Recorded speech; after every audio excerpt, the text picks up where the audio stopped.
Tak zdravím všechny závodáky a vítejte u mého nového videa. Dneska budeme tady hezky závodit s tím novým autem. A to je video, co já mluvím. Dlouho jsem s váma moc nemluvil, protože jsem jakože mlčel. Takže vás vítám a půjdeme si zahrát nějaký závod.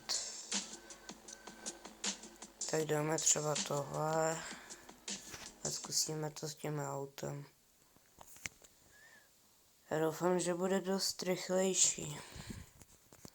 Nebo tak.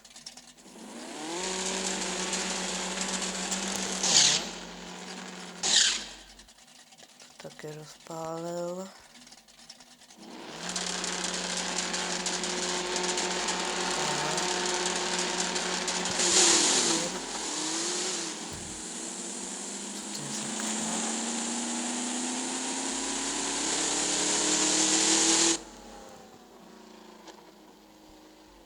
No tak to mě jenom vyzkoušet, jen tak, že jako volná jízda.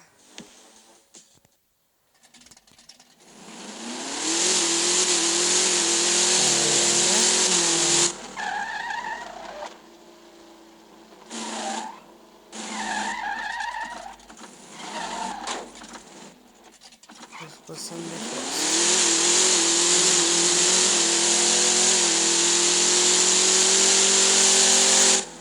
to jeden už 245, to je nějak pomalý.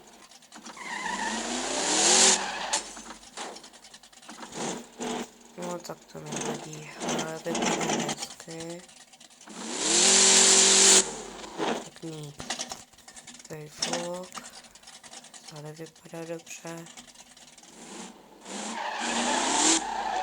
Mně to líbí.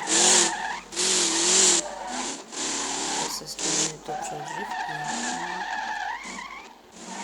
Ale mám taky nějaký auto, co dobře driftí. Ale je dost rychlejší, no. Takže tak. No, tak zkusíme i jiné auto. Jestli jste viděli jiné video, kde jsem zkoušel i novou Hondu, no tady to, tak to bylo docela dost dobrý. Tady jakože je na tom kapotě, jak vidíte, tak je to zadním vejfukem dost zničený nebo spálený, to nevím, ale prostě se mi docela líbí. Tak jsem tady, mám tady docela dost rychlé auto, ale mám tady dost aut, jak vidíte. Nějaký jsem je vyrobil, nebo tak. No. A tady jsou i nějaký hezčí auta, co jedou i poslední. No. Ale jakože první auto, co jsem si koupil, tak to bylo jakože nějaká to Supra, nebo ta Supra, MK4, no. No tady to je moje první auto, co jsem si vytunil.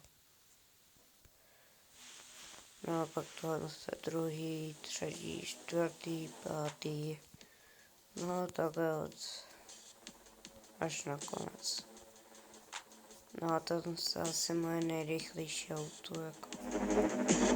To můžu to zkusit, no.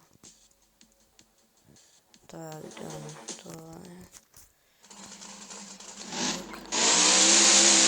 No a to je vlastně moje nejrychlejší auto, no. Co se dá říct.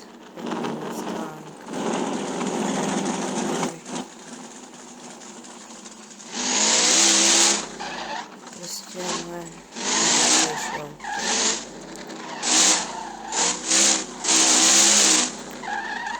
No tak pro tento video bude vše. a můžete dát like a odběr a příští díl. Nashledanou.